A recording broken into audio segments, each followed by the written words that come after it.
to almost a 6-lane interstate. So it's big on us to work with our kids to get off of this reach block by the tight end, and then when they do, they have got to get upfield. They have got to get upfield.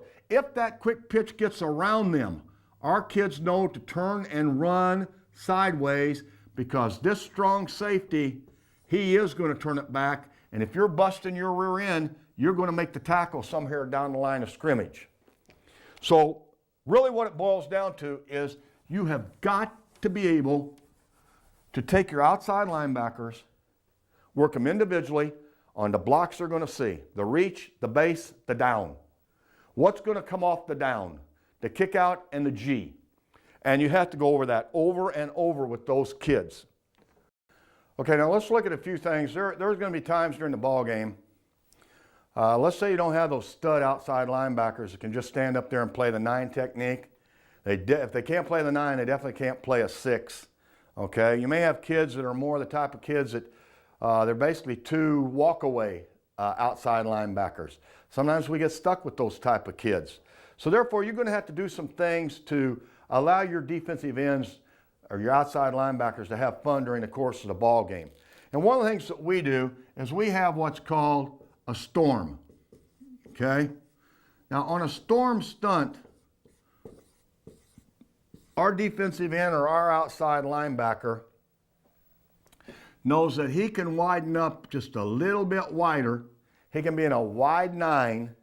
And what he's going to do is he is going to get to do just like a bullet, just like the outside linebacker did to the split inside. When he's on a storm, he's going to get out in a wide 9 and he is going to turn it loose. Now, his aiming point is going to be the near back. That could be a running back setting right here, or that could be a fullback in an I formation. Now, get down in a 3-point stance, have your inside foot back, and take off. Make something happen back here in the backfield. Now, if play goes away, we want them going down the line of scrimmage as hard and as fast as they can, and they're not responsible for reverse, they're not responsible for waggle, they're not responsible for bootleg. Kids love to play this. So, of course, you can't play that all the time. You cannot use that. I'd say we would probably use that 3, 4 at the most during the course of the ball game. But this is going to give this kid an opportunity to just rev his motor up and go. Okay? Now, our defensive end is involved. One of his basic stunts is what we call our C stunt. And we have strong C, we have weak C, and we have double C. Now, C stunt tells him, line up in a 6, and he's going C. Okay? Anytime that our defense, outside linebacker or defensive end is going C, our D tackle is going B.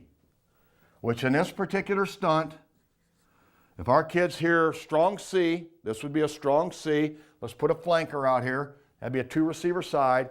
He hears strong C, he knows he's going to step lateral, rip his outside arm, come straight up the field, and read what that offensive tackle does.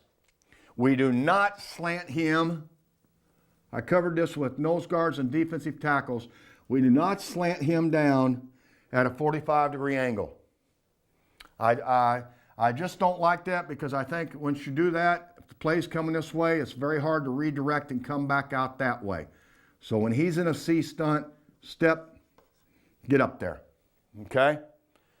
And like I said, we can strong C, weak C, or we can double C. Now,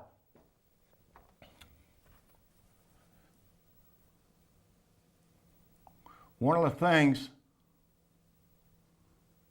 that we pretty much tell our defensive ends, or our outside linebackers, there's going to be times that you're going to get caught in man-to-man coverage. There's our outside linebacker. Okay? If we've got a 2-by-2 formation, our outside linebacker normally is a walk-off player, and he's going to be 1 inside and about 5 deep on the number 2 receiver. Okay? Now, more often than not, the people we play, this is a tremendous mismatch between this kid and this kid. This kid is not the athlete this kid is. We're going to stay in cover 3 zone, and this kid has got to understand, if you get a vertical release by number 2, you have to collision him and run with him. That's what we're going to do. And we're going to run with him anywhere from 10 to 12 yards, and then we'll let him go, and we'll get our eyes back into the backfield and look for number 3. But there's times that this outside linebacker is going to have to be in pass coverage. And that's why if we get formations, we're going to flip-flop our outside linebackers. So we're going to put the big, more physical kid to the tight end side. We're going to put the kid that's really another strong safety to the 2 receivers to the side where we have wideouts. Okay? I think it's important to understand that these 2 players are crucial to the defense. It's a common theory in high school, college football. If you can run off tackle and move the ball, you're going to win football games.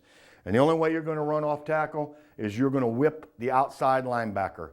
Therefore, you've got to have outside linebackers today in today's football who can defend the C gap, shut down the off tackle, at the same time be agile enough to get outside, help defend on the jet sweep, the buck sweep out of the wing tee, and then to drop off and play flat curl to flat coverage in zone pass defense. So when you're looking for outside linebackers in the 50 defense, they are a unique kid, and that's probably your starting point when you're putting this defense together. I hope this gives you an understanding of how we want to play outside linebacker play in our 50 defense. Thank you.